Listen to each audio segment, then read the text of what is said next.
Hi friends, welcome है आप सभी का। नमस्कार, जोहार, आदाब, सत श्री अकाल, हजरात, गुड मॉर्निंग, सुप्रभात। शुरू करते हैं अब। देखिए, हम लोग करने वाले हैं BCom financial accounting major paper 1 का नोट्स करेंगे। ठीक है। इसमें आपका वेरी शॉर्ट आंसर टाइप और लॉन्ग आंसर टाइप दोनों क्वेश्चन रहेगा, बट उससे पहले हम लोग जो है अपना सिलेबस एक बार देख लेंगे। ठीक है। तो यह सिलेबस रांची यूनिवर्सिटी और नीलांबर पीताम्बर यूनिवर्सिटी दोनों के काम में आएगा। ठीक है। दोनों का सिलेबस सेम है। सेमेस्टर 1 बीकॉम फाइनेंशियल अकाउंटिंग का क्वेश्चन है।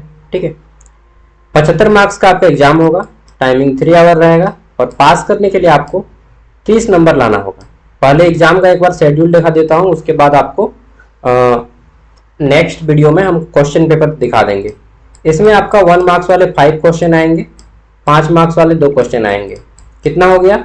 ये हो गया आपका 15 मार्क्स। ग्रुप ए कहलाएगा ये, और ग्रुप बी रहेगा आपका 60 मार्क्स का, जिसमें 15 मार्क्स वाले टोटल 6 क्वेश्चन होंगे और किसी 4 का आंसर करना होगा। ठीक है। ये आपका एग्जाम का सेटर रहेगा। एग्जाम सेटिंग इस तरीके से किया जाएगा। ठीक है। चलिए देखते हैं तो पढ़ना क्या है। देखिए, फाइनेंशियल अकाउंटिंग में जो है आपको पढ़ना है ये, एक minute.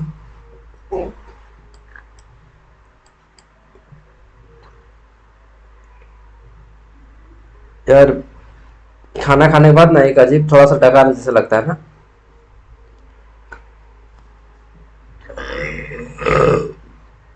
I am really sorry दोस्तों। चलिए, तो थियोरेटिकल फ्रेमवर्क दूसरा है हमारा अकाउंटिंग प्रोसेस। तीसरा यूनिट में पढ़ना है आपको कंप्यूटराइज अकाउंटिंग सिस्टम, क्योंकि अब जो है अकाउंटिंग कंप्यूटर के द्वारा किया जाता है, तो कंप्यूटराइज अकाउंटिंग सिस्टम पढ़ना है। देन आपको पढ़ना है यहाँ पे क्या, एक मिनट, थियोरेटिकल फ्रेमवर्क। ठीक है। हाँ, ग्रुप ए, ये ग्रुप बी, यूनिट 1 का ग्रुप ए, ग्रुप बी, फिर यूनिट 2 शुरू होता है। और यूनिट 3 है आपका बिजनेस इनकम। ठीक है। अकाउंटिंग फॉर क्या है, तो depreciation and inventory valuation system. ठीक है। तो ये आपको पढ़ना है, ये आपका सिलेबस है। ओके, सिलेबस आप लोगों ने देख लिया। फिर यूनिट 4 है financial statement of sole partnership. ठीक है। फर्म, नॉन प्रॉफिट मार्केटिंग, इन सब के बारे में पढ़ना है। यूनिट 5 में पढ़ना है अकाउंटिंग फॉर ब्रांच, और यूनिट 6 है, मतलब टोटल 6 यूनिट में आपको पढ़ना है। ठीक है। अकाउंटिंग फॉर हायर परचेज, फिर आपका आता है instalment, payment system and royalty. इतना सारा कुछ पढ़ना है। हाँ, इतना सारा कुछ पढ़ना है। चलिए, इन सभी को लेकर मैंने नोट्स बनाया है और ये 35 पेज का पीडीएफ है। आपको चैनल पे मिल जाएगा, सॉरी ऐप पे मिल जाएगा। ऐप पे अपलोड ऑलरेडी है। ठीक है। सुबह को ही ऐप पे अपलोड कर दिए हैं। अभी आपको बता दे रहे हैं, जो लोग ऐप इंस्टॉल नहीं किया है, वीडियो के डिस्क्रिप्शन में लिंक है ज्ञान सागर का ऐप, हर कोई इंस्टॉल कर लीजिएगा। इंस्टॉल करके हर कोई रख लीजिएगा। जब लेने का मन करे तो पास लीजिएगा, नहीं लेने का मन करे तो नहीं लीजिएगा। ठीक है। 60 रुपया ऐप का प्राइस है। ठीक है। फ्री में भी बहुत सारा कंटेंट है, फ्री वाले तब देखिए। ठीक है, अगर नहीं लेना है तो, लेकिन इंस्टॉल हर कोई करके रख लीजिए, फ्री में इंस्टॉल है। ठीक है। फ्री वीडियोस भी और फ्री नोट्स भी बहुत सारा है। और ये जो 60 रुपये लिया जाएगा आपका कंप्लीट ग्रेजुएशन का लिया जा रहा है, 1 से लेकर 8वां सेमेस्टर तक का। ठीक है। मतलब 60 रुपया में पूरा ग्रेजुएशन कंप्लीट। हाँ, पूरा ग्रेजुएशन कंप्लीट, ऑल सब्जेक्ट। ठीक है। Not only major subject, all subject, understanding India से लेकर के major, minor, VAC, SEC, AC सब। ठीक है। चलिए, तो पहला हमारा प्रश्न आता है यहाँ पे, व्हाट इज अकाउंटिंग। ठीक है। एज एन, अच्छा, ये जो आपका क्वेश्चन और आंसर है दोनों भाषाओं में, हिंदी इंग्लिश दोनों में। ठीक है। तो सबसे पहले हम लोग 1 मार्क्स वाले क्वेश्चन करते हैं। लेखांकन एक सूचना प्रणाली क्या है? तो राइट आंसर जो आएगा, यह वित्तीय सूचनाओं को एकत्रित, संसाधित और संप्रेषित करता है। ठीक है। It collect, process and communicates financial information. Okay. दूसरा प्रश्न, वित्तीय लेखांकन सूचना के उपयोगकर्ता कौन है? तो देखिए, इंग्लिश में है कि who are the user of financial accounting information. तो राइट आंसर हो जाएगा ऑनर। ऑनर मतलब मालिक या स्वामी। दूसरा है इन्वेस्टर, जो निवेश करते हैं। तीसरा है क्रेडिटर, यानी कि जो आपको ऋण देते हैं, जिसको हम लोग महाजन बोलते हैं। ठीक है, या साहूकार। फिर आपका मैनेजर, यानी कि प्रबंधक। फोर्थ नंबर पे आता है आपका गवर्नमेंट एंड फिफ्थ नंबर पे आते हैं एम्प्लॉय, ठीक है, यानी कि सरकार और कर्मचारी। तो ये वित्तीय लेखांकन सूचना के उपयोग करता है, ठीक है। चलिए आगे देख लेते हैं। तो तीसरा प्रश्न, और एक चीज मैं बोलना चाहूंगा, अगर आप हिंदी मीडियम का स्टूडेंट हैं तो आप इंग्लिश को पढ़ें, ठीक है, और नोट्स अपना हिंदी में ही बनाएं। लेकिन मेरे कहने का मतलब ये है, सॉरी यार डकार बहुत ज्यादा आ रहा है, गैस हो गया है ना। तो मेरा कहने का मतलब ये है कि आप हिंदी मीडियम के हो या इंग्लिश मीडियम के, आपको दोनों मीडियम में पढ़ना है, नोट्स अपने ही लैंग्वेज में बनाना है, ठीक है, ताकि पकड़ आपका दोनों भाषाओं में हो। अगला है लेखांकन सूचना की एक गुणात्मक विशेषता बताइए। Name one qualitative characteristics of accounting information. तो देखिए लेखांकन सूचना की एक गुणात्मक विशेषता यह है, क्या, विश्वसनीयता, ठीक है, लायबिलिटी। अगर विश्वसनीयता नहीं रहेगा तो फिर क्या बताएं, बिजनेस, व्यापार या रिश्ता कुछ भी हो चल नहीं पाएगा, ट्रस्टीशिप, ठीक है। आगे देख लेते हैं नेक्स्ट क्वेश्चन। अच्छा एक मिनट, चौथा प्रश्न नहीं किया था ना। हाँ, लेखांकन के दो आधार कौन से हैं, ठीक है, what are two base of accounting. तो देखिए cash basis and accrual basis, यानी कि नगद, जिसको हम लोग बोलते हैं कि कैश है क्या जी आपके पास, आजकल तो सब कोई यूपीआई चलाते हैं ना, और उपार्जन आधार, ठीक है। तो ये दो आपके बेसिस हैं, आधार हैं। अगला प्रश्न है व्हाट आर ब्रांच अकाउंटिंग, लेखांकन की शाखाएं कौन कौन सी हैं, ठीक है। तो देखिए पहला है हमारा यहाँ पे फाइनेंशियल, दूसरा है कॉस्ट, तीसरा है मैनेजमेंट अकाउंटिंग, ठीक है, यानी कि वित्तीय लेखांकन, लागत और प्रबंधन लेखांकन, ठीक है। ये लेखांकन की तीन पार्ट्स है, 3 क्लास में इसको डिवाइड किया गया है, ठीक है। यूनिट 1 का पार्ट बी, जिसमें अकाउंटिंग प्रोसेस से रिलेटेड क्वेश्चन है। इसमें पहला प्रश्न है what is trial balance. Trial balance क्या है, तो यह सभी खातों की डेबिट और क्रेडिट शेष राशि दिखाने वाला विवरण है, मतलब पूरा का पूरा चार्ट होता है, पूरा रिपोर्ट होता है, ठीक है, जिसमें बताया जाता है कि स्टेटमेंट शो करता है, ठीक है, डेबिट और क्रेडिट बैलेंस का ऑफ ऑल अकाउंट्स। नेक्स्ट है हमारा यहाँ पे अगला प्रश्न, which principle are follow in recording, ठीक है, ट्रांजैक्शन। लेन देन दर्ज करने में कौन से सिद्धांत अपनाए जाते हैं, तो राइट आंसर हो जाएगा सामान्य स्वीकृत लेखांकन सिद्धांत। इंग्लिश में होता है कि जनरली एक्सेप्टेड अकाउंटिंग प्रिंसिपल, ठीक है। नेक्स्ट देख लेते हैं अगला प्रश्न, यूनिट 2 से है। इसमें कंप्यूटराइज्ड अकाउंटिंग सिस्टम से रिलेटेड क्वेश्चन है कि name one popular accounting software. तो एक पॉपुलर लोकप्रिय अकाउंटिंग सॉफ्टवेयर का नाम बताना है जो कि पूरा फेमस है, हर कोई ने इसका नाम सुना है, टेली ERP 9.0 इसको बोलते हैं, ठीक है। पूरा नाम हो गया मैंने बताया, शॉर्ट में टेली बोलते हैं, टेली, ठीक है, टेली ना तेली, एक कास्ट है तेली, ठीक है, जो तेल का व्यापार करते थे, मैं हूँ तेली। चलिए नेक्स्ट है हमारा यहाँ पे what is voucher entry. Voucher entry क्या होता है, ठीक है, वाउचर एंट्री क्या है, तो व्यापारिक लेन देन को सॉफ्टवेयर में दर्ज करने का एक प्रोसेस होता है, ठीक है, voucher entry regarding of business transactions in accounting software. Okay, बस इतना ही करना है, ज्यादा आंसर नहीं करना है। 1 मार्क्स का आएगा तो आपको इतना ही आंसर करना है, ठीक है।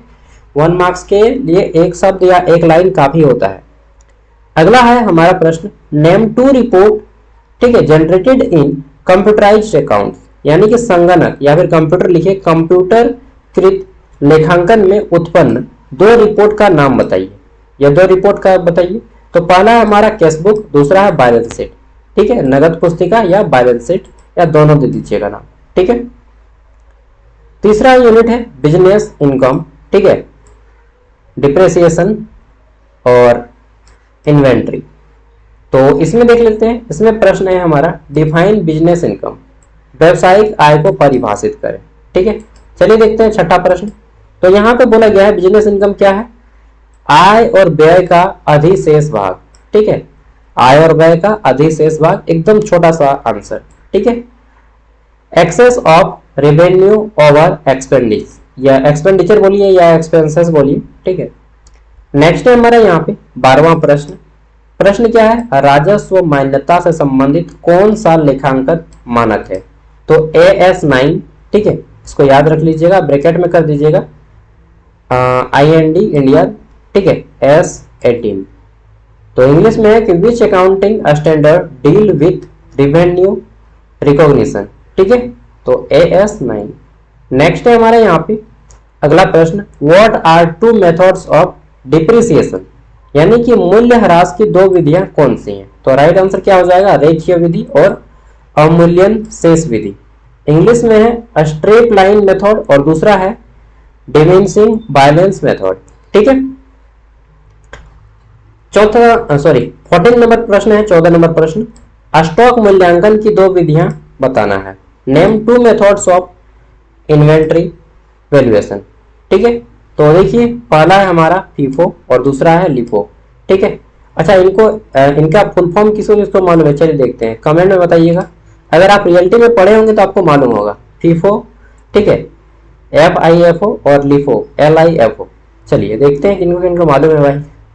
अगला है यूनिट 4, इसमें है हमारा फाइनेंशियल स्टेटमेंट के regarding question. What is revenue expenditure, राजस्व व्यय का क्या है, राजस्व व्यय क्या है?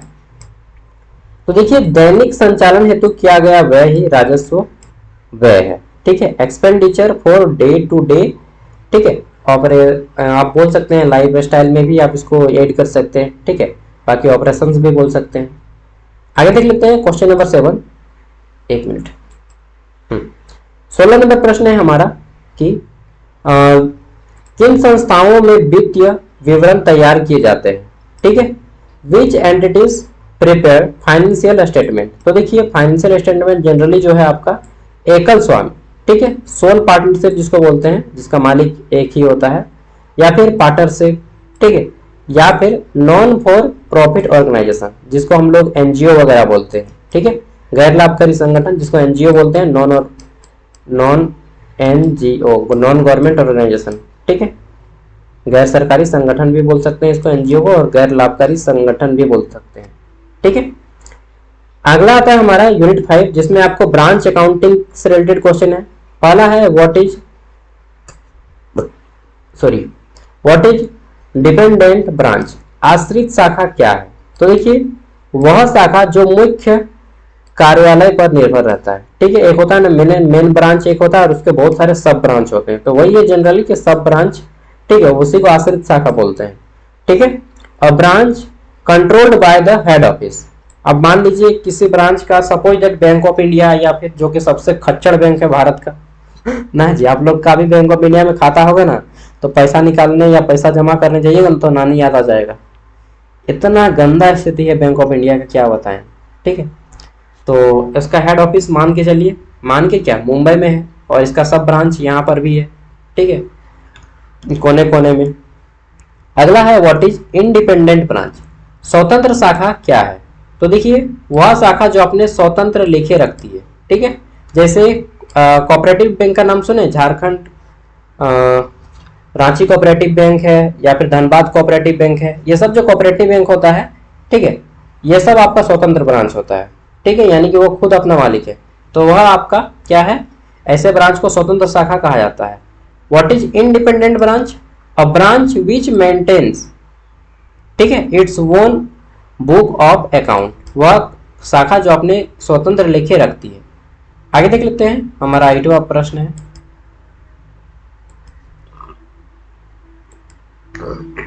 अरे भाई सॉरी यार, देखिए यूनिट 6 है, इसमें आपका hire purchase, instalment and royalty से रिलेटेड क्वेश्चन है।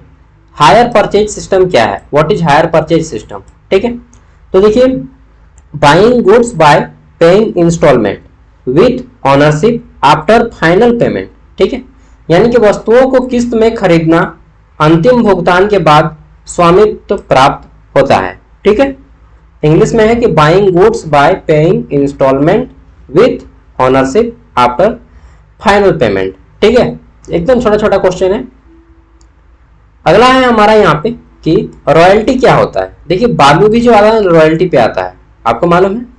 तो रॉयल्टी क्या होता है, संपत्ति, अधिकार या संसाधन के उपयोग के लिए दिया गया भुगतान। जैसे आप बालू ला रहे हैं, नदी का बालू, ठीक है, तो उसके ट्रैक्टर लोगों को रॉयल्टी देना पड़ता है, क्योंकि आप सरकार का संपत्ति यूज कर रहे हैं भाई, तो उसके लिए तो कुछ देना पड़ेगा ना सरकार को।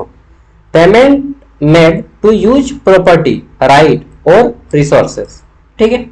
सेम उसी तरह से कोयला पे भी रियल्टी है, जितना भी चीजें उन सभी पे रियल्टी है, ठीक है। अब यहां से हमारा शुरू होता है long answer type question, theoretical framework, ठीक है। तो पहला प्रश्न है इंग्लिश में, explain the role of accounting as an information system, ठीक है। पहला प्रश्न तो यहीं पे आपका आ जाता है, हो सकता है प्रश्न इतना ही दे, या फिर इसी में हम ऐड कर दिए सब, who are the users of financial accounting, ठीक है, information and what are their needs, और उनके कौन कौन से जरूरतें हैं ये भी बताना है। ऑल्सो डिस्क्राइब, इसके साथ ये भी बताइए the qualitative characteristics of accounting information along, तो इसका जो है आपको विशेषताएं भी बतानी है, ठीक है। देखिए हिंदी में भी प्रश्न दे देने, with its function and advantage and disadvantage, इतना मतलब डिटेल में है कि आपका एक ही प्रश्न में सभी क्वेश्चन ऐड हो जाएगा। मतलब ये पूरा का पूरा 35 पेज का पीडीएफ आप पढ़ लीजिएगा तो आपका क्वेश्चन यहाँ से बाहर नहीं जाएगा, ऐसा मान लीजिए आप, ठीक है। एक सूचना प्रणाली के रूप में लेखांकन की भूमिका की व्याख्या कीजिए। वित्तीय लेखांकन सूचना के उपयोगकर्ता कौन है, उनकी क्या जरूरतें हैं, लेखांकन सूचना की गुणात्मक विशेषताओं के साथ साथ इसके कार्यों, लाभों और सीमाओं का भी वर्णन करना है, ठीक है। तो आपका इंग्लिश और हिंदी दोनों में आंसर दिया गया है, ठीक है। जैसे हिंदी में देखिए, सबसे पहले यहाँ पे इंग्लिश वाला छोड़िए, और मैं कहूँगा कि दोनों पढ़ लीजिए, इंग्लिश भी पढ़िए और हिंदी भी पढ़िए, ओके। चलिए, और आपको अगर लगता है कि आंसर छोटा है तो आप खुद से ऐड करके ज़्यादा बड़ा भी कर सकते हैं। हालांकि मैं बता देता हूँ, आप लोग फर्स्ट टाइम एग्जाम दे रहे हैं, कितने नंबर में कितना आंसर करना होगा, कितने पेज में, तो 5 मार्क्स का जो आंसर है इसका आंसर कीजिएगा 100 से 150 शब्दों में, कितना, बिटवीन 100 टू 150 वर्ड्स, और 15 मार्क्स का करना है आपको 500 से 600 शब्दों में, ठीक है। मैं पेज में बता देता हूँ, अगर आपकी लिखने की स्पीड ज़्यादा है तो आप कम से कम, लिखने की स्पीड ज़्यादा है तो आप 3 खड़ा पन्ना में आंसर करें। 3 खड़ा पन्ना मतलब 6 पेज, 1 खड़ा पन्ना में 2 पेज होता है। अगर आपकी लिखने की स्पीड स्लोली है, यानी कि लुसुक लुसुक लिखते हैं एकदम धीरे धीरे होले होले, तो आप जो है 2 खड़ा पन्ना में इसका आंसर कर दीजिए, ठीक है। उससे कम में कीजिएगा तो फिर पार लग जाइएगा। कहाँ, नदिया के पार? नहीं नहीं, आपका एग्जाम पार लग जाएगा, ठीक है ना, फेल हो जाइएगा। तो कम से कम 2 खड़ा पन्ना यानी कि 4 पेज में आंसर कर दीजिएगा। जो मैथ रहेगा उसको छोड़ के, मैथ में तो फिर कुछ भी हो सकता है, ठीक है। तो वित्तीय लेखांकन के मूलभूत सिद्धांत कौन कौन से हैं और अवधारणा, परंपरा, इन सब की आपको व्याख्या करना है, ओके। आगे देख लेते हैं, हिंदी में भी है। तीसरा प्रश्न, लेखांकन मानकों को परिभाषित कीजिए। भारतीय लेखा मानक, ठीक है, पेज तो ना आगे हो जाता है, भारतीय लेखा मानक, ठीक है, एंड्स एस वो वाला पढ़ना है आपको, और IFS RS, इन सभी के संदर्भ में आपको उनके लाभ, निर्माण प्रक्रिया की व्याख्या करनी है, ओके। आगे देख लेते हैं नेक्स्ट। तो अगला आता है हमारा क्वेश्चन नंबर 16 पेज नंबर है, ये देखिए, एंड्स, एंड मतलब इंडिया, ठीक है, AS मतलब अकाउंटिंग स्टैंडर्ड, ठीक है। चलिए आगे देख लेते हैं नेक्स्ट। तो यहाँ से शुरू होता है फिर हमारा एक यूनिट 1 का पार्ट बी और क्वेश्चन नंबर 4। मैं एक बार क्वेश्चन सब दिखा देता हूँ, ठीक है, ताकि आप लोग देख लीजिए कैसा कैसा क्वेश्चन यहाँ पे सेट किया गया है। और इसका नोट्स मैं बोल दिया ऐप पे अवेलेबल है, ठीक है। और कोशिश करूँगा मैं इसका प्रीवियस ईयर क्वेश्चन पेपर अगर मिल जाता है तो मैं दे देता हूँ, एक बार खोज के देखेंगे, ठीक है। अगर मेरे पास होगा रिकॉर्ड में तो हम डाल देंगे विथ आंसर। क्वेश्चन पेपर भी अगर मैं दे दूंगा तो विथ आंसर दूंगा, और वो भी आज ही दे दूंगा। हो सकता है आप वीडियो बाद में देखें, बट मैं क्वेश्चन पेपर आज ही दे दूंगा। ये हमारा क्वेश्चन नंबर 6 है, ठीक है। उसके बाद देख लेते हैं, तो हिंदी इंग्लिश दोनों में आप लोग पढ़ लीजिएगा, क्योंकि जितना ज़्यादा पढ़िएगा लैंग्वेज उतना बड़ा आपका माइंड होता जाएगा, मतलब खुलता जाएगा। साइज में नहीं हो तो साइज में होगा मतलब होगी, मतलब मैं कभी कभी खोरठा, कभी कभी नागपुरी में आ जाता हूँ, ठीक है। वो बोलते हैं ना, ये चलिए नहीं बोलेंगे, बहुत भोजपुरी का गाना सब में गजब गजब का वर्ड यूज करता है ना जी। तो यहाँ पे फिर आता है हमारा यूनिट 5 से प्रश्न, आश्रित स्वतंत्र शाखाओं के लिए लेखांकन प्रक्रिया समझाइए। शाखा परीक्षण शेष को प्रधान कार्यालय पुस्तक में कैसे शामिल किया जाता है ये भी होता है। और ये जो बुलेट पॉइंट्स दिए गए हैं इसका मतलब ये है कि आपको जो है वो सब पॉइंट वहां पे ब्लैक पेन और ब्लू पेन, दो पेन लिखना है, ठीक है। ब्लैक पेन से इसको जो है आपको अंडरलाइन करना है, जहां जहां पे बोल्ड किया गया है उसको आपको अंडरलाइन करना है एग्जाम में, वैसे वैसे वर्ड को, ओके, ताकि आपके एग्जाम में अच्छे मार्क्स स्कोर कर सकें। यूनिट 6 का प्रश्न है, किराया क्रय और किस्त प्रणाली के लेखांकन व्यवहार कीजिए, ठीक है, सॉरी व्याख्या कीजिए। रॉयल्टी लेखांकन जो होता है, रॉयल्टी लेखांकन पर भी उदाहरण सहित आपको चर्चा करना है, ओके। हमारा अंतिम प्रश्न आएगा, खत्म हो गया और प्रश्न नहीं आएगा, ठीक है। अंतिम प्रश्न ये आता है, चलिए आपको देखते हैं। Who is the father of accounting, ठीक है, आपको मालूम होगा अगर आप बीकॉम किए होंगे फर्स्ट टाइम में तो बताए होंगे who is the father of accounting. चलिए बताते हैं, बताइएगा किसको किसको मालूम है। अकाउंटिंग का सिंबल A/C होता है, ठीक है। और भारत के नियंत्रक और महालेखा परीक्षक कौन है वर्तमान समय में, इतना मालूम है? इतना अगर मालूम हो गया तब तो फिर गजब हो जाएगा, ठीक है। बाय, जोहार। सब अवेलेबल मिल जाएगा आपको ऐप पे, और ऐप हर किसी को डाउनलोड करना है, ठीक है, लिंक वीडियो के डिस्क्रिप्शन में है।